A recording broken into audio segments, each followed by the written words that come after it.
నమస్కారం, బతుకమ్మ సమాచారానికి స్వాగతం. సమాజంలో బాధ్యత గల పౌరులుగా రీక్రియేషన్ క్లబ్ సభ్యులంతా పనిచేయాలని రామగుండం ఎమ్మెల్యే మక్కాన్ సింగ్ రాజ్ ఠాకూర్ అన్నారు. గోదావరికని పట్టణంలో కొత్తగా పురుడు పోసుకున్న రామగుండం రీక్రియేషన్ క్లబ్ ను సోమవారం రాత్రి కాచిపల్లిలోని శ్రీమయి కన్వెన్షన్ హాల్లో రామగుండం ఎమ్మెల్యే రాజ్ ఠాకూర్ ప్రారంభించారు. సమావేశానికి క్లబ్ అధ్యక్షుడు బల్లమూరి అమరీంద్రరావు అధ్యక్షత వహించగా కార్యదర్శి శ్రీనివాస్, ఉపాధ్యక్షులు విక్రమసింహారావు, మేడ చక్రపాణి, అంజయ్య, తిరుపతి రెడ్డితో కలిసి ఎమ్మెల్యే దంపతులు ముందుగా జ్యోతి ప్రజ్వలన చేసి కార్యక్రమాన్ని ప్రారంభించారు. కార్యక్రమంలో ఎమ్మెల్యే చేతుల మీదుగా 6 పేద విద్యార్థినులకు సైకిళ్లను బహుకరించారు. అలాగే 40 మంది చదువులో రాణిస్తున్న బాలికలకు పుస్తక సామాగ్రి, డైరీ అందజేశారు.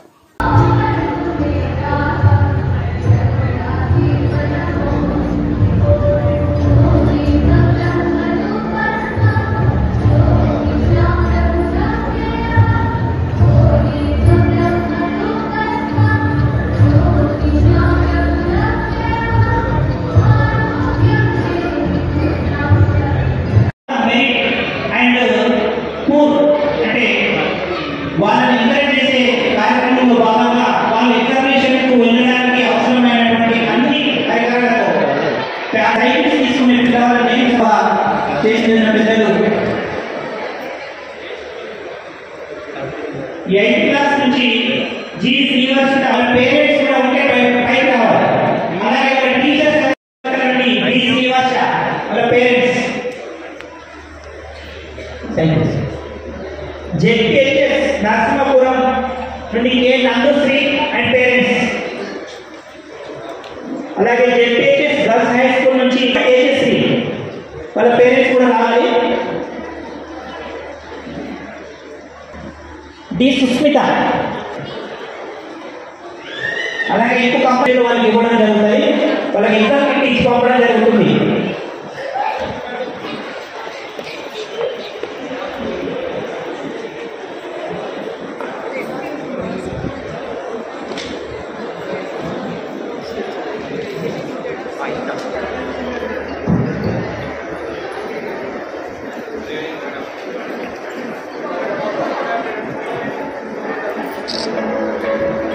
జీసీ వర్షిత ఒక్కొక్కరికి ఒక సైకిల్ దగ్గర ఉంది.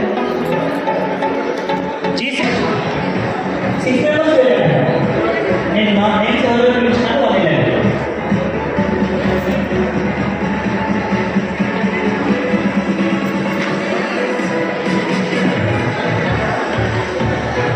అలాగే గారికి, భూమయ్య గారికి, శ్రీ సామాన్య గారికి, మల్లేశ్వర్ గారికి, అలాగే విమల మేడం గారికి కూడా ప్రత్యేకమైనటువంటి ధన్యవాదాలు తెలియజేస్తున్నాం. వారు కూడా ఈ పిల్లల అభివృద్ధిలో ఎడ్యుకేషన్లో చాలా ముందంజలో ఉండి వెళ్ళగానే సార్ మా పిల్లలకు సైకిల్ కాదు సార్, ఈ 2-3 సంవత్సరాలు సరిపోయి చేస్తామని హామీ ఇవ్వడం జరిగింది.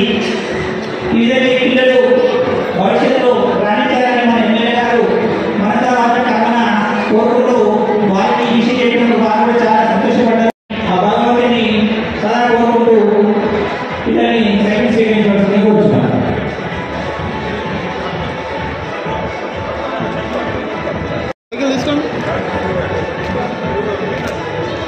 ఒకసారి రామగుండం రీక్రియేషన్ క్లబ్కు చెప్పండి గట్టిగా. చాలా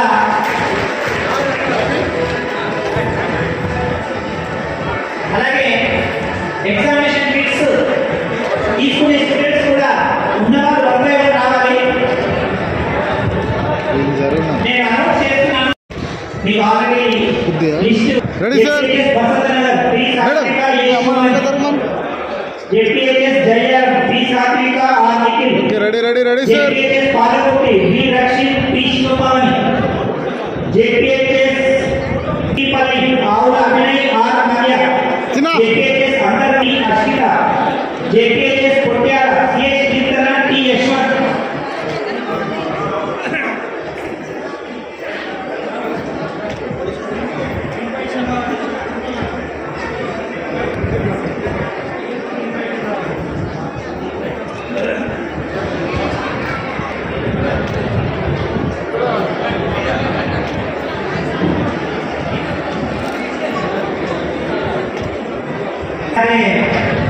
పడాల సత్యనారాయణ పిల్లల వివేకానంద యొక్క సూపర్ సంబంధించిన బుక్ లోపల వారు ఉంచిన పిల్లలు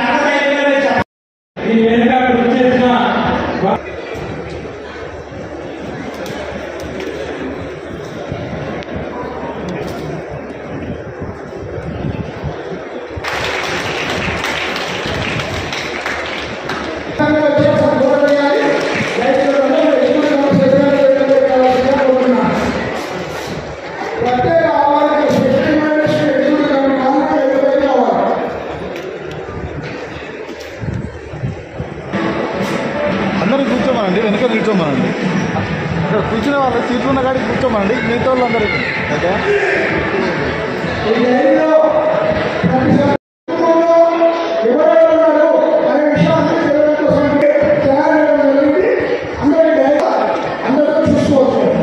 సరే అలాగే ఉండండి అంతే రోజు.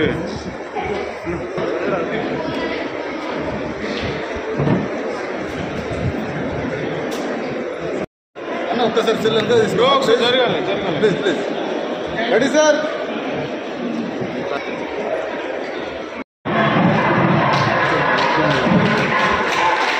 Ready sir, smile smile, ready ready, last photo.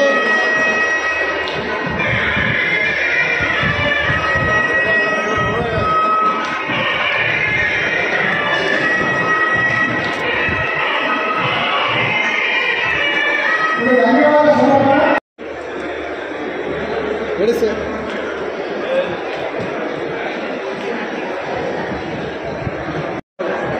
క్లబ్గా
వచ్చి చెప్పినప్పుడు నేను వారి ఎదురుగా ఒక రిజర్వేషన్ క్లబ్ పెట్టాలనే ఆలోచన నాకుంది.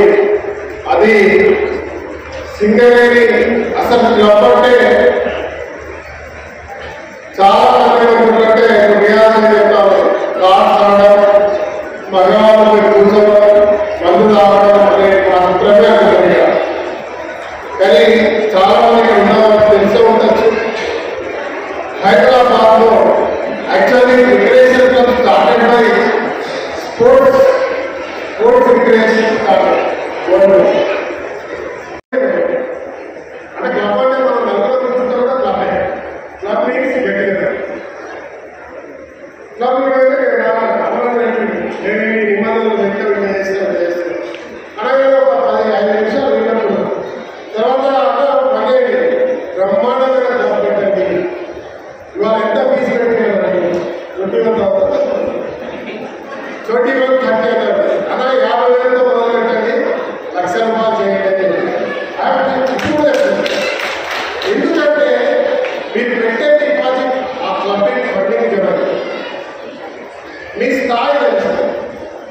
అంటే స్థాయిలో తప్పలేదు కదా. రిక్రియేషన్ క్లబ్ మీన్స్ ఒక బాయ్స్ మాత్రం ఉండడం కాదు. మర్యాద ఇప్పుడు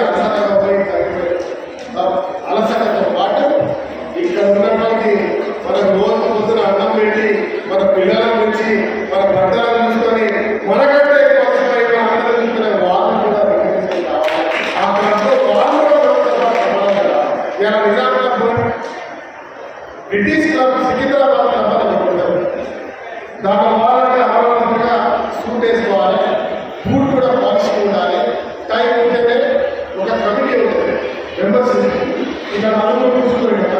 దాంట్లో కూడా స్కూల్ అడ్మిషన్ తీసుకున్నప్పుడు పిల్లలు ఉంటే yes what's your profession, what you do, how what's your what is your background, ఈ నాన్న చేస్తుంటే మీ తాతలు చేస్తుంటే నువ్వు మొదలు విచారణ ఇలా రిచ్చానా మధ్యాహ్నం చేస్తున్నాయా ఇవన్నీ అడుగుతాడు. నేను పైసలు కడుతున్నా, నువ్వు అంటే 30 లక్షలు కడతా, 40 లక్షలు కడతా, నా మెంబర్షిప్ ఇవ్వరు, రిజెక్ట్ చేసేది. మీకు విషయం కదా, నేను ఇంత బిజినెస్ చేసి ఇంత చేసినా నా సికింద్రాబాద్ మెంబర్షిప్ రాలేదు. రికమెండేషన్ నేను స్పోర్ట్స్ అథారిటీ సేవలని ఒక మోటివేట్ ఏంటంటే సచ్చినట్టు చేయాల్సి వచ్చింది. బ్రిటిష్ రూల్స్, క్లబ్ రూల్స్, అదే విధంగా నిజాంలో మెంబర్షిప్ కావాలని చెప్తారు. టెంపరీ అసోసియేట్ మెంబర్షిప్ అని ఉండదు. అలా మీరు కూడా తెలుసుకోండి.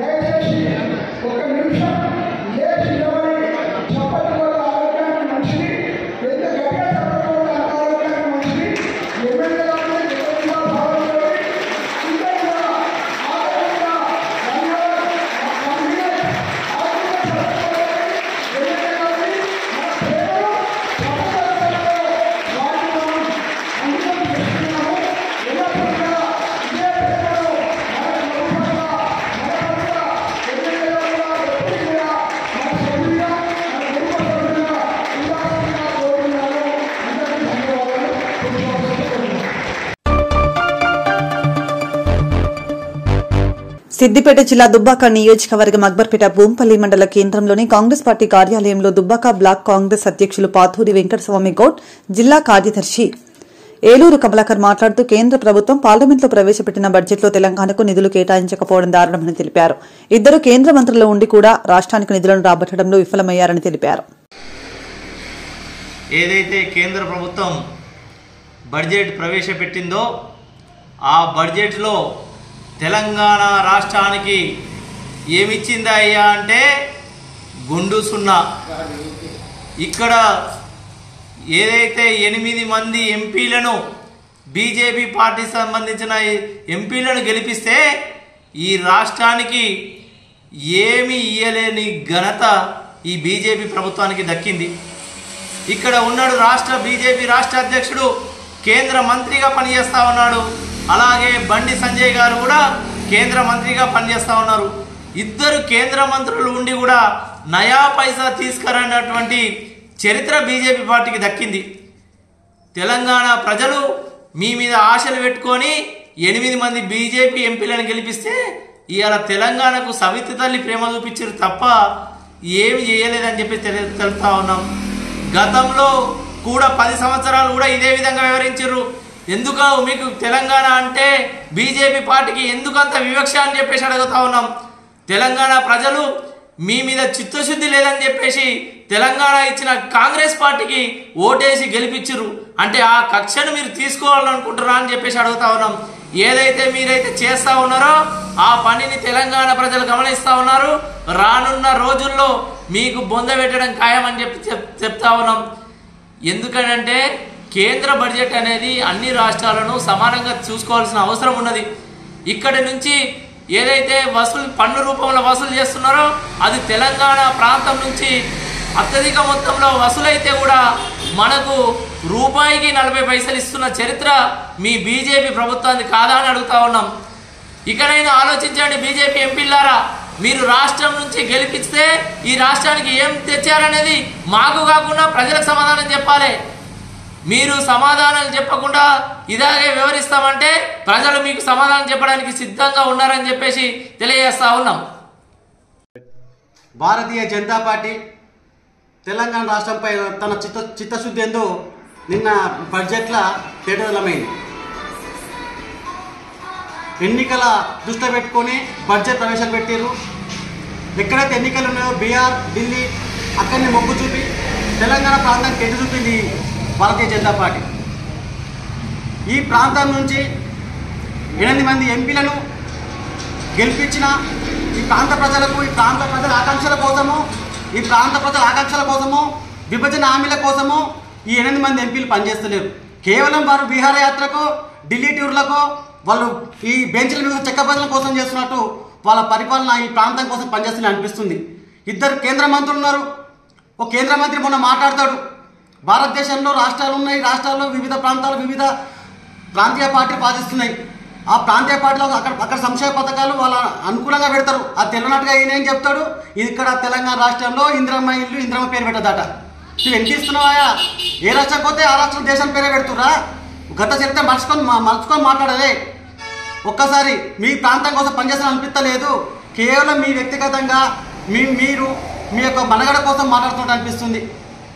ఇప్పటికైనా బీజేపీ పార్టీ చిత్తశుద్ధి చాటుకొని తెలంగాణపై వివక్ష విడనాడి అభివృద్ధి సహకరించాలని, మీ లేకపోతే ఈ స్థానిక ఎన్నికల్లో, ఎమ్మెల్సీ ఎన్నికల్లో ఈ ప్రాంత ప్రజలు మిమ్మల్ని కనుమరు చేస్తారని హెచ్చరిస్తున్నా.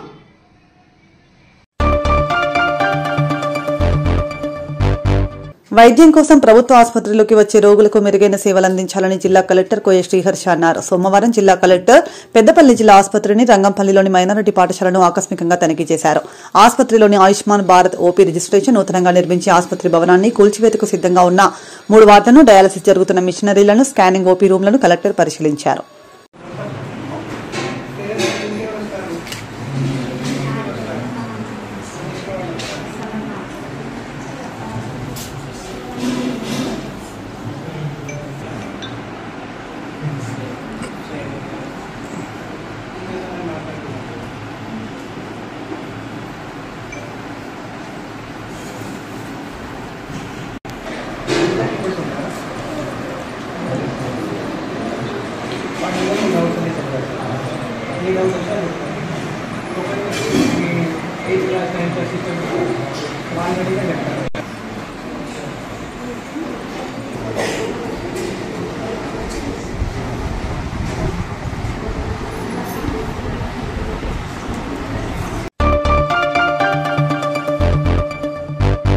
జోగులాంబ గద్వాల జిల్లా గద్వాల నియోజకవర్గంలోని నడిగడ్డ భక్తుల ఇలవేల్పు జమ్మిచేడు జమ్ములమ్మ బ్రహ్మోత్సవాల్లో మొదటి రోజు అమ్మవారి పుట్టినిల్లు దివి గ్రామమైన గుర్రంగడ్డకు జమ్ములమ్మను ఆహ్వానించుటకు ప్రత్యేకంగా ముస్తాబు చేసిన బండిని తీసుకెళ్లారు. దేవాలయం నుండి ప్రత్యేక పూజలతో, మంగళ వాయిద్యాలతో అమ్మవారిని గుర్రంగడ్డ నుండి మెట్టినీళ్లైన జమ్మిచెడుకు తీసుకొస్తారు. బుధవారం అమ్మవారిని బండి మీద ఊరేగింపుగా దేవస్థానానికి తీసుకొస్తారు.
Ada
సింగరేణి మారుపేర్ల బాధితులు సమస్య పరిష్కారం కోసం పోరుబాట పట్టారు. సోమవారం గోలేటి నుండి ప్రారంభమైన చలో కొత్తగూడెం పోరు యాత్ర మంగళవారం గోదావరిఖని పట్టణానికి చేరుకుంది. గోదావరిఖనికి చేరుకున్న మారుపేర్ల బాధితులు పోరు యాత్రకు రామగుండం మాజీ ఎమ్మెల్యే కోరికంటి చంద్ర, బీజేపీ రామగుండం ఇన్ఛార్జ్ కందుల సంధ్యారాణి, సిఐటియు రాష్ట్ర అధ్యక్షులు తుమ్మల రాజారెడ్డి సంఘీభావాన్ని ప్రకటించారు.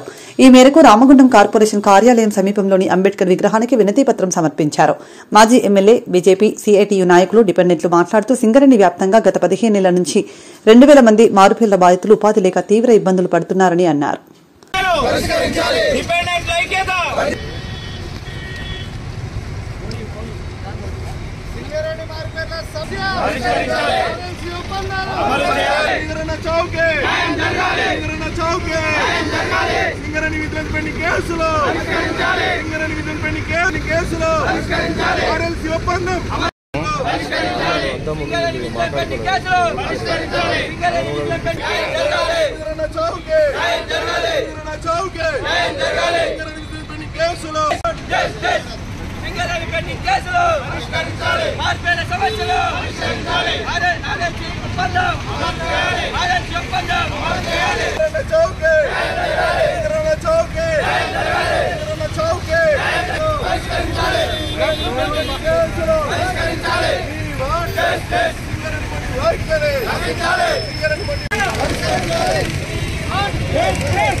దేశానికి వెలుగులనివ్వడం కోసం వారి జీవితం అంతా త్యాగం చేసినటువంటి సింగరేణి కార్మిక బిడ్డలకి ఇవాళ అన్యాయం జరుగుతూ ఉన్నది.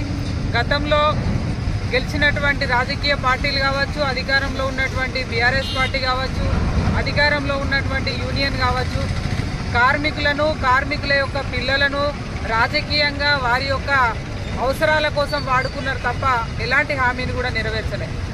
గతంలో మీరంతా కూడా చూసిండ్రు, కేసీఆర్ గారు స్వయంగా ఏదైతే 2 పేర్లతోటి ఉన్నటువంటి కార్మికులందరికీ కూడా అది ఎత్తివేస్తాము, వారి బిడ్డలకు అందరికీ కూడా ఉద్యోగ అవకాశాలు కల్పిస్తాము కారుణ్య నియామకాలలో అని చెప్పి ఇచ్చినటువంటి వాగ్దానాన్ని మర్చిపోయి రెండు సార్లు కూడా అధికారంలోకి వచ్చి ఇవాళ కార్మికుల పట్ల మరి చిన్న చూపు చూసినటువంటి సందర్భం.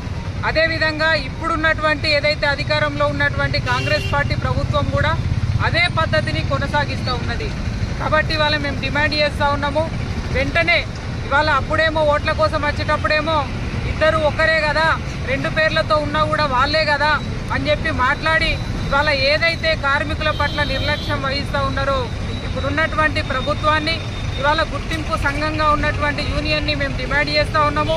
ఖచ్చితంగా మారు పేర్లతో ఉన్నటువంటి ఎవరైతే 2 పేర్లతోటి ఉన్నారో దాన్ని ఆ నిబంధనని ఎత్తివేసి వెంటనే కార్మిక బిడ్డలకి వాళ్ళ ఉద్యోగ అవకాశాలు ఇవ్వాల్సినటువంటి అవసరం ఉంది.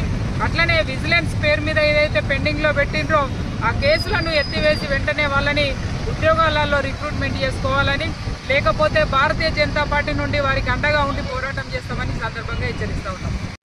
తెలంగాణ రాష్ట్రానికే కొంగు బంగారమైనటువంటి సింగరేణి రక్తాన్ని చెమటగా మార్చి దేశానికి వెలుగులనిస్తున్నటువంటి సింగరేణి కార్మిక కుటుంబాలు ఇలా ఆత్మహత్యలు చేసుకునేటువంటి పరిస్థితికి వచ్చింది. ఇలా మారు పేర్లకు సంబంధించినటువంటి విషయం 30 ఏళ్ళు ఈ యొక్క సింగరేణిలో పనిచేసినటువంటి కార్మికులు వాళ్ళ వారసులకు ఉద్యోగాలు ఇవ్వాలని వాళ్ళు రిటైర్మెంట్లో వారసత్వ ఉద్యోగాన్ని డిపెండెంట్ ఎంప్లాయ్మెంట్ స్కీమ్ కింద వాళ్ళకి ఇస్తే వాళ్ళు ఆనాడు ఉద్యోగంలో చేరినప్పుడు చదువుకున్న వాళ్ళు కాదు, ఉద్యోగాలు చేయడానికి ఎవరు వచ్చిన వాళ్ళు కాదు. వాళ్ళు ఇలా ఉద్యోగం మాకు వస్తుంది కదని ఆ రోజు పేర్లు ఏదో తప్పు చెప్పారు. ఆ పేర్లను మార్చండి అని చెప్పేసి ఆనాడు కేసీఆర్ గారు ముఖ్యమంత్రిగా ఉన్నప్పుడు కోరితే ఈ యొక్క నిర్ణయాన్ని సింగరేణి యాజమాన్యం తీసుకోవాలని సర్క్యులర్ జారీ చేసినా కూడా ఆనాడు ఎన్నికల సమయంలో ఇదే రేవంత్ రెడ్డి ముఖ్యమంత్రిగా అయిన తర్వాత 10 రోజులలోనే ఈ యొక్క సమస్యను పరిష్కారం చేస్తా, ఇదేం పెద్ద పని కాదు, ఇంత అన్యాయం ఉంటుందా, ఇప్పటి వరకు కేసీఆర్ గారు ఏం చేయలేదు అనేది మాట్లాడిండు. వారసత్వ ఉద్యోగాలు ఇచ్చినటువంటి మహానాయకుడే కేసీఆర్ గారు. ఆ వారసత్వ ఉద్యోగంలో చిన్న విజిలెన్స్ పెండింగ్తోని ఈ యొక్క విషయం జాప్యం అవుతా ఉన్నది. రేవంత్ రెడ్డి గారు మీరు ఇచ్చిన హామీలను రైతులకు ఇచ్చినాయి, ఇవి కూడా హామీలను నెరవేర్చలేరు. 15 మంది ఎమ్మెల్యేలను గెలిపించండి సింగరేణిలో అన్నారు. కార్మికులందరూ కూడా మీ మాట నమ్మి మిమ్మల్ని ఎమ్మెల్యేలుగా మీ యొక్క ప్రభుత్వానికి సంబంధించినటువంటి ఎమ్మెల్యేలను గెలిపించారు. మరి ఆ ఎమ్మెల్యేలు ఇలా అసెంబ్లీలో మాట్లాడతలేరు. ఆ ఎమ్మెల్యేలు అందరూ కూడా ఇలా శ్రీధర్ అనే తమ్ముడు చనిపోతే కూడా కనీసంగా ఆ కుటుంబానికి న్యాయం చేయడానికి కూడా ఎవరు పోతలేరు. ఇదే అన్యాయం. ఎన్నికల ముందు ఒక మాట, ఎన్నికలు అయిపోయాక ఒక మాట. ఇటువంటి విధానం మీరు అవలంబిస్తే మీ మీద పెద్ద ఎత్తున కార్మికుల నుంచి వెళ్ళి తిరుగుబాటు తప్పదు. దీనిపైన వెంటనే నిర్ణయం తీసుకోవాలి. తమ్ముళ్ళందరూ కూడా ఇలా కొత్తగూడెం వరకు పాదయాత్ర చేస్తుంటే బీఆర్ఎస్ జిల్లా పార్టీ పక్షాన వాళ్ళకు సంపూర్ణమైనటువంటి మద్దతు తెలపడానికి మేము రావడం జరిగింది. తప్పకుండా రాబోయే ప్రభుత్వం మాదే, తప్పకుండా ఈ సమస్యను పరిష్కారం చేస్తాం. కానీ మీరు ఇచ్చినటువంటి హామీను నెరవేర్చకపోతే మాత్రం మిమ్మల్ని మాత్రం అడుగడుగున నిలదీస్తాం. ఈ ప్రాణాలను కాపాడే బాధ్యత రేవంత్ రెడ్డి తీసుకోవాలని ఈ సందర్భంగా తెలియజేస్తా ఉన్నాం. సింగరేణి వ్యాప్తంగా ఉన్న బినామీ పేర్ల కార్మికుల పిల్లలు 2014 నుండి ఇప్పటి వరకు దాదాపు 1500 నుంచి 2000 కేసులు యాజమాన్యం బిజినెస్ పేరుతో పెండింగ్ పెట్టింది. దీన్ని అన్ని జాతీయ కార్మిక సంఘాలు, అన్ని రాజకీయ పార్టీలు ఇది న్యాయమైంది, వాళ్ళ సొంత పిల్లలే రకరకాల కారణాల చేత ఈపీఐలో తప్పులు పడ్డ కారణం చేత ఇది తప్పుపడని చెప్పి భావించిండ్రు. మేము 2021-22లోనే అన్ని జాతీయ కార్మిక సంఘాలు ఒప్పందం చేసినాం. ఆ ఒప్పందం ఇప్పటికీ అమలు కాకుండా పెండింగ్లో ఉంది. వెంటనే సమస్య పరిష్కరించడానికి చొరవ చూపండి. ఇవ్వగలిగితే ఇస్తా అని చెప్పండి, ఇవ్వలేకపోతే ఇవ్వలేదని చెప్పండి. వాళ్ళు ఇప్పటికే 10-14 సంవత్సరాల నుంచి కొట్లాడుతూనే ఉన్నారు. ఇంకా ఎంతకాలం కొట్లాడాలి? వాళ్ళ తండ్రులు చచ్చిపోయినారు, కొడుకులు కూడా ఎవరైతే ఉద్యోగాలు పెట్టుకున్నారో వాళ్ళు కూడా సగం ముసలోళ్ళు అయిపోయారు. వీళ్ళ పిల్లలు ఎదుగుతూ ఉన్నారు. వీళ్ళు ఇంకో పనికి పోలేక, ఇంకో ఉద్యోగం చేరలేక రేపు మాపు అనే ఆశతో ఎదురు చూస్తున్న కార్మికులకి ఇంకా నిరాశ మిగిల్చి మనం వాళ్ళు సావాల్సిన అవసరం లేదు. వాళ్ళు జబ్బుల పడే రందితోటే సచ్చే పరిస్థితిలో చాలామంది ఉన్నారు. అందుకే ఈ బదనామ యూనియన్లకు కానీ ప్రభుత్వానికి కానీ యాజమాన్యానికి వద్దు, వెంటనే సమస్య పరిష్కారానికి చొరవ చూపడానికి కోరుతా ఉన్నాం. ఇంకా దీన్ని ఎంతకాలం కూడా మీరు దానికి పెండింగ్లో పెట్టడానికి అవకాశం లేదు. ప్రభుత్వం చెప్పినా, ఆఖరికి లేబర్ ఆఫీసర్లు చెప్పినా, యూనియన్లు చెప్పినా కూడా యాజమాన్యం పెంచేయడానికి కారణం ఏంటో వెంటనే డైరెక్టర్లు, చైర్మన్ దీన్ని వెంటనే నివృత్తి చేయాలని చెప్పి సిఐటిగా యాజమాన్యాన్ని డిమాండ్ చేస్తా ఉన్నాం. 6 పేర్ల విజిలెన్స్ పెండింగ్ కేసుల మీద ఎన్నో సంవత్సరాల నుంచి మేము సంబంధించిన ఎమ్మెల్యేలకు కానీ ఎంపీలకు కానీ ఎన్నోసార్లు మేము మెమరాండం ఇవ్వడం జరిగింది. కానీ వారు పట్టించుకోవడం లేదు. ఇంతకుముందు ప్రభుత్వంలో కూడా మనం ఏదైతే చెప్పినామో దాన్ని వాళ్ళు అమలు చేస్తానని అన్నారు. దాని తర్వాత ఎలక్షన్ కోడ్ అనేది రావడం జరిగింది. దాని తర్వాత మళ్ళీ కాంగ్రెస్ ప్రభుత్వం అప్పుడు దీనికి గెలిచే ముందు అప్పుడు భూపాల్పల్లి సభలో కూడా నిన్ను ఖచ్చితంగా పేరు మార్పిడి ఏమున్నది, దాన్ని చేయొచ్చు, 30 సంవత్సరాలు వాళ్ళ యొక్క తండ్రులే కదా చేసింది, దాన్ని లీగల్ డిపార్ట్మెంట్గా మాట్లాడి నేను వెంటనే ఎంపీలను ఎమ్మెల్యేలను గెలిపించినట్టే ఏది ఉంటే తక్షణమే నేను దాన్ని సింగరేణి అధికారులతో మాట్లాడి నేను చేస్తా అని చెప్పేసి ముఖ్యమంత్రి రేవంత్ రెడ్డి గారే చెప్పినటువంటి హామీ, మాకు ఇచ్చినటువంటి హామీ అది ఇప్పటి వరకు కూడా దాన్ని అమలుపరచలేకపోయారు. సార్ మీకు కూడా ఎన్నోసార్లు మేము పోస్టల్ ద్వారా కూడా ఎన్నోసార్లు మేము పంపించినా కూడా ఆ పోస్టు వెళ్ళిందా లేదా అని కూడా మా యొక్క సమస్య తీరినట్టుగా మా ఒక పత్రం కూడా మీకు చేరుకుందా లేదా అన్నట్టుగానే ఉన్నది. మా దాంట్లో మొన్న ఒక వ్యక్తి శ్రీధర్ అన్న అని చెప్పేసి ఇదే సమస్యతో చనిపోవడం జరిగింది. ఇదే విధంగా సింగరేణిలో 2000 నుంచి 3000 మంది ఇదే సమస్యతో కొట్టుమిట్టలాడుతూ బతుకుతున్నాము. మేము సంతపేల మీద చదువుకొని ఈరోజు ఆధార్ కార్డులు మార్పిచ్చింది, మా చదువులన్నీ మార్పిచ్చింది కూడా సింగరేణి యాజమాన్యమే. ఇది కేవలం సింగరేణి యాజమాన్యం చేసినటువంటి తప్పే కాబట్టి ఇది సింగరేణి యాజమాన్యమే దీన్ని క్లియర్ చేయాలి. ఎంతో మంది చనిపోవడానికి కూడా ఉన్నారనేసి అని చెప్తున్నాను. చనిపోవడం అంటే ఈరోజు మీరు మా మీద ఎన్నో చేయడానికి కూడా ఉన్నారు. చనిపోవడం అంటే ఈ బాధకు మేము చనిపోవడానికి సిద్ధంగా అయిపోయాము. దయచేసి తొందరగా సింగరేణి విజిలెన్స్ పెండింగ్ కేసులను క్లియర్ చేస్తారని మేము కోరుకుంటున్నాం సార్. బడుగు బలహీన వర్గాల ప్రజలకు అండగా నిలుస్తూ ఆపదలో నేనున్నానంటూ ఆర్థిక భరోసా కల్పిస్తూ చేయూతందిస్తున్న పెద్దపల్లి జిల్లా ఎన్టీపీసీ 3వ డివిజన్ అన్నపూర్ణ కాలనీకి చెందిన సమతా సైనిక్ దళ రాష్ట్ర నాయకులు, సమతా ఫౌండేషన్ చైర్మన్ దుర్గం నగేష్, ప్రమీల దంపతుల వివాహ వార్షికోత్సవ వేడుకలను సమతా సైనిక్ దళ కమిటీ ఆధ్వర్యంలో ఘనంగా నిర్వహించారు. సందర్భంగా బుద్ధవందనం చేసి మహనీయులను స్మరించుకున్నారు. ప్రమీల నగేష్ దంపతులు మాట్లాడుతూ భగవాన్ బుద్ధుని మార్గంలో నడుస్తూ మహనీయుల ఆశయాల సాధనకు ప్రతి ఒక్కరూ కృషి చేయాలని అన్నారు.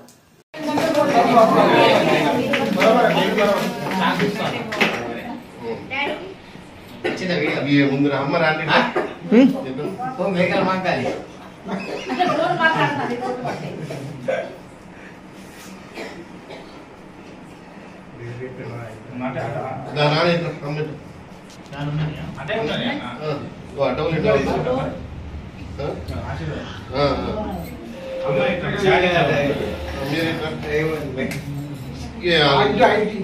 వంగలేను కానీ నెత్తి మీద వేస్తాను. ఆటోలు ఇటోలు ఉండరు రాదమ్మ, కొత్తగా చెప్తానండి.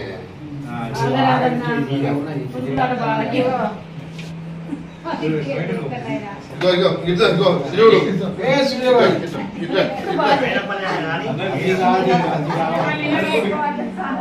ఇటు రారా కాదు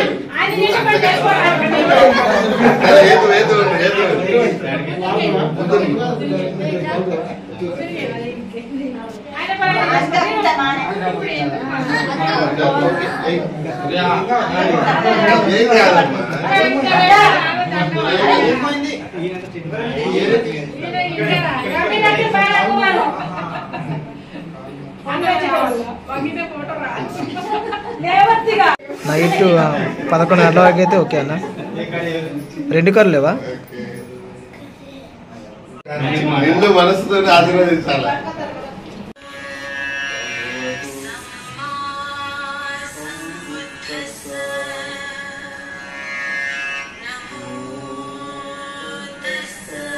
కానీ మన యొక్క భావజాలం, మన పుట్టుక, మన చరిత్ర, దీనిపైన అవగాహన మన వాళ్ళకు పెంచాలన్న ఉద్దేశంతో ఇలాంటి కార్యక్రమాలు చేస్తూ వస్తున్నాను. ఇప్పుడు చెప్పినటువంటి బుద్ధ వందనంలో ఈ పంచశీల మనం ఇది మన ఆత్మగౌరవ కండువ. ఇది ఈ పంచశీల కండువ, దీంట్లో 5 రంగులు ఉన్నాయి. ఒక్కొక్క రంగు ఒక్కొక్క దానికి మనకు వర్తిస్తుంది. దాంట్లో చెప్పింది బుద్ధుడు చెప్పినటువంటి మార్గము: అబద్ధము ఆడవద్దు, దొంగతనం చేయవద్దు, వ్యభిచారం చేయొద్దు, జీవహింస చేయొద్దు, మత్తు పానీయాలు తీసుకోవద్దు. ఇలా తీసుకున్నటువంటి ప్రతి కుటుంబంలో కలతలు వస్తాయి, అనేక రకాల ఇబ్బందులు, ఆర్థిక ఇబ్బందులు వస్తాయి, భార్యాభర్తల మధ్యలో మంచి సాంగత్యం అనేది లోపిస్తుంది. కాబట్టి ఆ మార్గంలో వెళ్లకుండా మంచి మార్గం వెళ్ళాలంటే పంచశీలను మనం అంతా పాటించాలనేది ఆ యొక్క వాక్యం, ఆ వందనంలో ఉన్నటువంటిది. అదొకటి. తర్వాత మనుషుల మధ్యలో తారతమ్యాలు ఎక్కువ తక్కువ అనేది లేకుండా సమానత్వంతో ఉండాలనేది అష్టాంగ మార్గం చెప్తున్నారు. అష్టాంగ మార్గంలో ఇది కామము, క్రోధము, మోహము, లోభము ఇలాంటివన్నీ, ఒకరి మీద అసూయ, ఇవన్నీ లేకుండా ఒక మంచి మార్గంలో వెళ్ళాలనేది బుద్ధుడు చెప్పినటువంటి మార్గము. ఆ మార్గంలో మనం వెళ్ళినట్లయితే మన మధ్య ఈ తారతమ్యాలు అనేది ఉండదు. అందరము మనుషులుగా, ఈ గాలికి లేదు కులము, ఈ వానకు లేదు కులము, మనం పండించే పంటకు లేదు కులం, కానీ మన మధ్యలో కులాలనే ఒక కుమ్ములాట వచ్చి ఎక్కువ తక్కువ అనే తారతమ్యాలతోటి మనం కులాల కుంబట్లు అక్కడనే మగ్గిపోతా ఉన్నాం.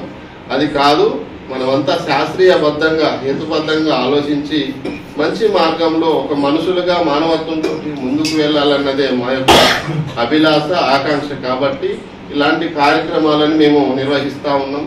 మనకున్న దాంట్లో 10 మందికి సహాయం చేయాలనేటటువంటి ఆలోచన.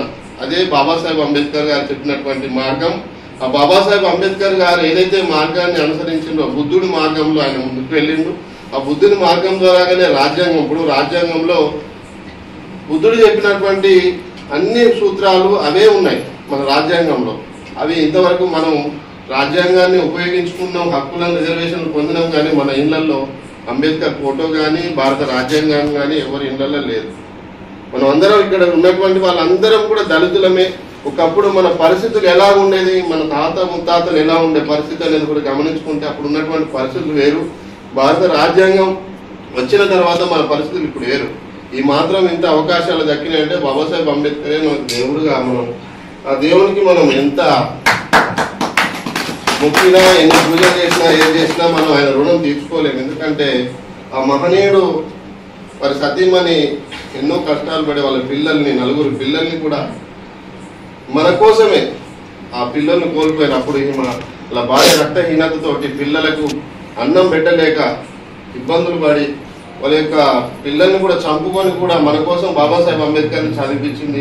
అంత గొప్ప జ్ఞానాన్ని పొంది మనందరి కోసం రాజ్యాంగాన్ని రచించారు బాబాసాహెబ్ అంబేద్కర్. వారి యొక్క భిక్ష వల్లనే మనం ఈ రోజు అందరం ఇట్లా ఉంటున్నాం. దీనికి ఇప్పుడు ఉన్నటువంటి పార్టీలు కానీ, మత గ్రంథాలు కానీ పెద్దలందరూ వేరే దేవుడు ఇచ్చిండ్రు అది ఇది అంటారు, కానీ మనకు కనపడనటువంటి దేవుడు ఎవరాయ అంటే మన బాబాసాహెబ్ అంబేద్కరే. ఆయన మనిషి రూపంలో వచ్చిండు. దేవుడు అనేవాడు లేడు, కాకపోతే ఎవరి నమ్మకం వాళ్ళది.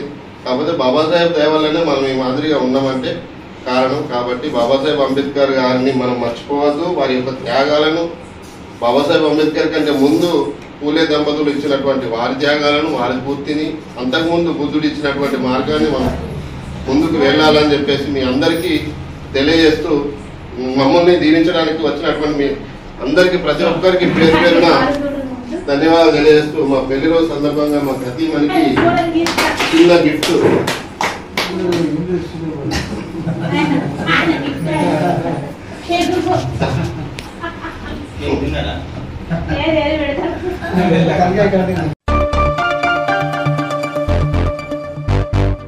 జగిత్యాల జిల్లా కొడిమ్యాల మండల శాఖ ఆధ్వర్యంలో దేశ ప్రధానమంత్రి నరేంద్ర మోదీ చిత్రపటానికి మంగళవారం పాలాభిషేకం చేసి దేశ స్థితిగతిని మార్చే బడ్జెట్ వికసిత్ భారత్ లక్ష్యంగా మోడీ ప్రభుత్వం అడుగులు వేస్తూ బడ్జెట్లో రక్షణ, విద్య, వైద్యం, వ్యవసాయం, స్కిల్ డెవలప్మెంట్లకు ఎంతో ప్రాధాన్యంతో 12 లక్షల వరకు ట్యాక్స్ మినహాయింపు, కోట్లాది మందికి గొప్ప శుభవార్త, 50 లక్షల కోట్ల బడ్జెట్ కేటాయింపులను ప్రతిపక్షాలు జీర్ణించుకోలేకపోతున్నాయి.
Lisa.